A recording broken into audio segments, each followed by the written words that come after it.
Bienvenue à ce webinaire du CSTC. Je m'appelle Charlotte Crispin et je travaille dans la division acoustique, façade et menuiserie du CSTC. Dans ce webinaire, nous allons parler des doublages acoustiques qui peuvent être une solution pour augmenter l'isolation acoustique entre deux locaux. Je vais expliquer les principes de base des doublages acoustiques en deux étapes. Tout d'abord, nous allons examiner dans quel cas les doublages peuvent être utilisés, c'est-à-dire dans quel cas ceux-ci offriront une amélioration significative de l'isolation acoustique. Ensuite, je vous expliquerai les différents types de doublage et leur mise en œuvre. Tout d'abord, examinons les applications et les limites des doublages acoustiques. Les doublages sont principalement utilisés en rénovation. Dans les anciennes maisons mitoyennes et les appartements, l'isolation acoustique est souvent insuffisante car la paroi de séparation est constituée d'un simple mur léger. Mais même dans les maisons plus récentes, le bruit peut être un problème lorsque par exemple le mur mitoyen constitué d'un mur creux sans ancrage est mal construit et qu'il y a des contacts structurels entre les deux murs. Les doublages peuvent donc également être utilisés dans les nouveaux bâtiments. Vous pouvez voir ici deux concepts de construction qui utilisent des murs porteurs en maçonnerie combinés à un doublage acoustique. Lorsque vous envisagez d'installer un doublage, vous ne devez pas seulement examiner la structure de la paroi de séparation, mais aussi la structure de l'ensemble du bâtiment. Le bruit se propage non seulement par la voie directe, illustrée par la flèche bleue foncée sur la figure, mais aussi par les murs latéraux, le plafond et le plancher d'une pièce à l'autre. C'est ce qu'on appelle les transmissions latérales. Si nous zoomons sur le nœud de construction du mur de séparation avec le plancher, nous voyons qu'à cette jonction, il y a trois chemins de transmission latérale. Plus la paroi latérale est légère, plus la transmission latérale du bruit est importante. Lorsque nous plaçons un doublage, nous constatons qu'il ne réduira pas tous les chemins de transmission. Deux chemins de transmission latérale ne seront pas affectés par ce doublage. Cela signifie qu'en pratique, l'effet d'un doublage est toujours plus faible que ce à quoi on pourrait s'attendre, c'est-à-dire plus faible que les performances obtenues en laboratoire où les transmissions latérales ne jouent pas de rôle. Cet exemple illustre avec des valeurs les limites d'un doublage dans la pratique. Dans la situation initiale, nous avons une paroi de séparation dont la performance en laboratoire est de 46 dB. Mais l'isolation acoustique globale entre les deux pièces n'est que de 43 dB. Cette performance tient compte évidemment de toutes les transmissions, c'est-à-dire la transmission par la paroi de séparation, mais également des transmissions latérales. Afin d'améliorer l'isolation acoustique, un doublage est placé devant la paroi de séparation. En laboratoire, ce doublage donne une amélioration de l'isolation acoustique de 14 dB. L'indice d'affaiblissement acoustique RW de la paroi de séparation passe donc de 46 dB à 60 dB. En pratique cependant, l'isolation acoustique entre les deux pièces n'augmente que de 5 dB et passe donc de 43 dB à 48 dB. Et ce à cause des transmissions latérales. L'amélioration maximale réalisable avec le doublage dans cet exemple est déterminée, donc limitée par les transmissions latérales via les murs de maçonnerie légère.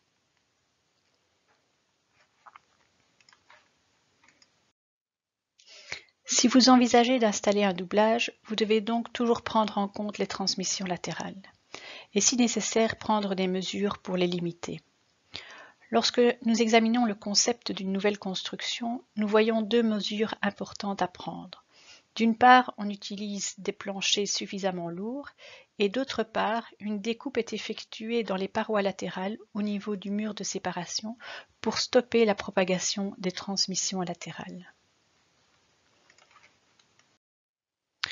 Lors d'une rénovation, vous pouvez envisager de tailler un joint vertical donc, au niveau de la jonction pour limiter ces transmissions latérales.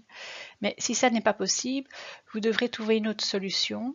Et donc en général, ça signifie que vous devrez alors également installer un doublage devant une paroi latérale dans au moins un des deux appartements.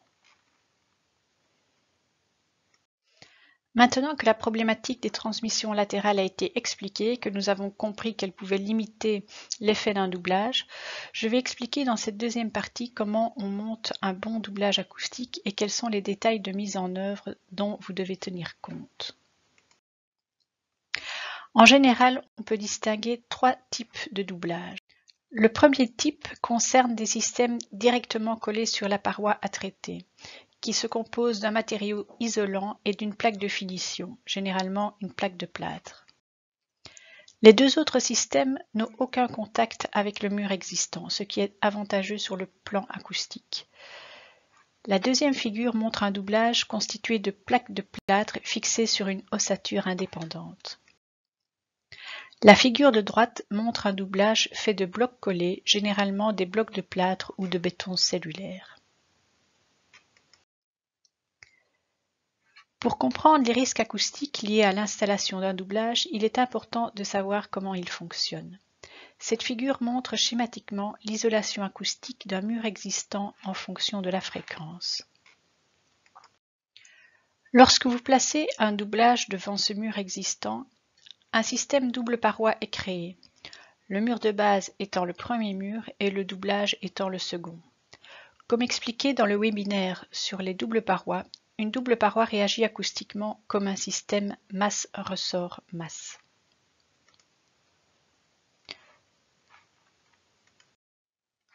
Autour de la fréquence de résonance de cette double paroi, le doublage a un effet négatif et vient détériorer l'isolation acoustique du mur.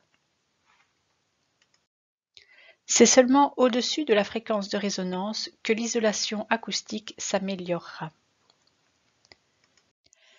La fréquence de résonance d'un système double paroi doit donc être suffisamment basse. Mais attention que même avec un doublage acoustique bien conçu, l'isolation acoustique diminuera à très basse fréquence, et donc un doublage acoustique classique ne sera donc pas utile pour les problèmes de bruit à basse fréquence. L'amélioration de l'isolation acoustique dépend en premier lieu de la fréquence de résonance. On peut l'optimiser en jouant sur trois paramètres: la rigidité dynamique, la largeur de la cavité et la masse surfacique des plaques. Dans la pratique, on cherchera un optimum afin de maintenir la perte d'espace aussi faible que possible. Pour les systèmes collés, plus le matériau d'isolation est épais ou souple, mieux c'est. Pour les systèmes découplés, l'efficacité augmentera à mesure que la cavité sera plus large.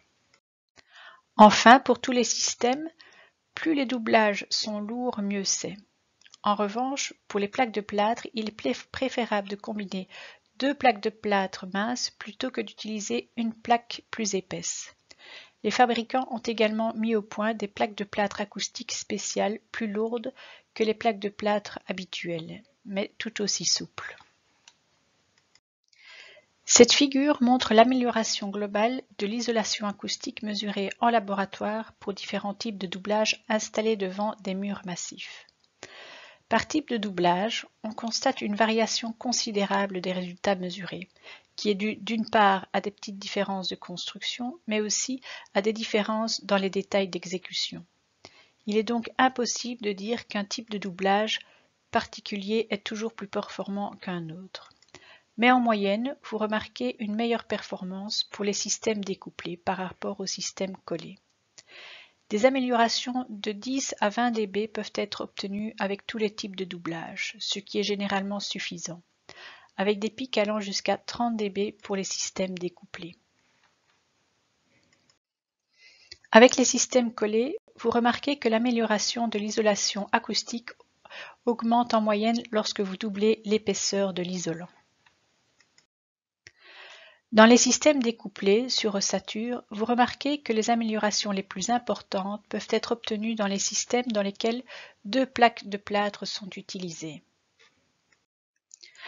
Enfin, un point important à noter est que l'amélioration que vous mesurez en laboratoire dépend aussi fortement du mur de base.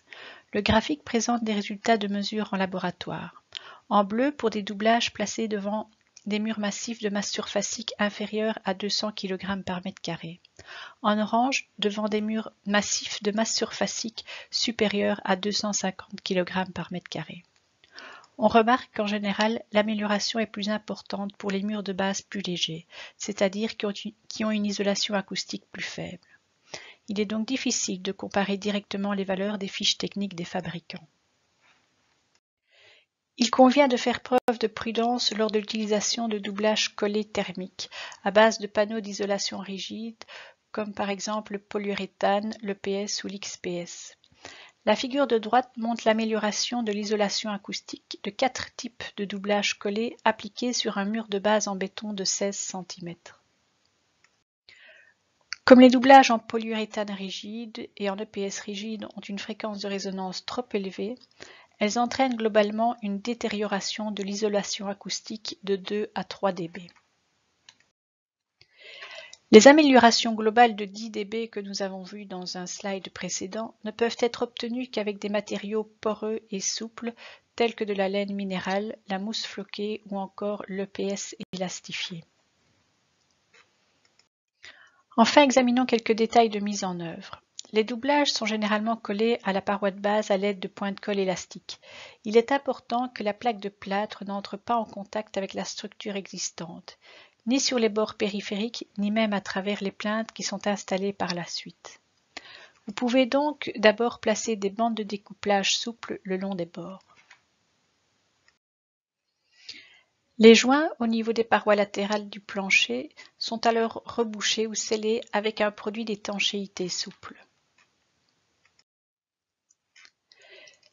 Également, lors de la mise en œuvre des doublages sur ossature, on doit assurer qu'il n'y a pas de point de contact dur entre le doublage et la structure existante. C'est pourquoi il faut placer les profilés des montants métalliques sur des bandes de polyéthylène. Pour éviter tout contact entre les profilés et le mur de base, placez les profilés à 1 à 2 cm du mur de base selon sa planéité. La hauteur maximale d'une ossature indépendante est limitée à environ 2,5 mètres. Pour des hauteurs plus importantes, vous pouvez fixer les profilés au mur de base à l'aide de fixations antivibratoires développées par le fabricant. La cavité doit être remplie d'un matériau absorbant, souple et poreux, tel que de la laine minérale, pour éviter l'effet de boîte de résonance dans la cavité. Après avoir installé la laine minérale, fixez les plaques sur l'ossature. Pour les doublages acoustiques, utilisez toujours des plaques de plâtre souples et non à base de bois, d'une épaisseur maximale de 12,5 mm. Pour améliorer l'isolation acoustique, vous pouvez poser une deuxième couche de plaques de plâtre. Enfin, comme pour les systèmes collés, il est important que les joints soient scellés ou rebouchés avec un produit d'étanchéité souple. Dans le cas des doublages en bloc de plâtre ou en bloc de béton cellulaire, il est encore plus important d'éviter tout contact dur entre le doublage et la structure de base. Placez toujours les blocs sur des bandes souples développées par le fabricant. Les mêmes bandes flexibles doivent également être utilisées sur les côtés. Au sommet, vous pouvez utiliser une mousse de montage sans inconvénient acoustique.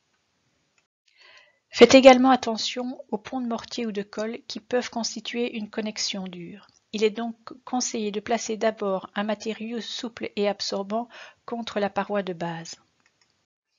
Si vous souhaitez plus d'informations à ce sujet, je vous renvoie aux différentes publications que le CSTC a éditées et que vous pouvez consulter sur le site.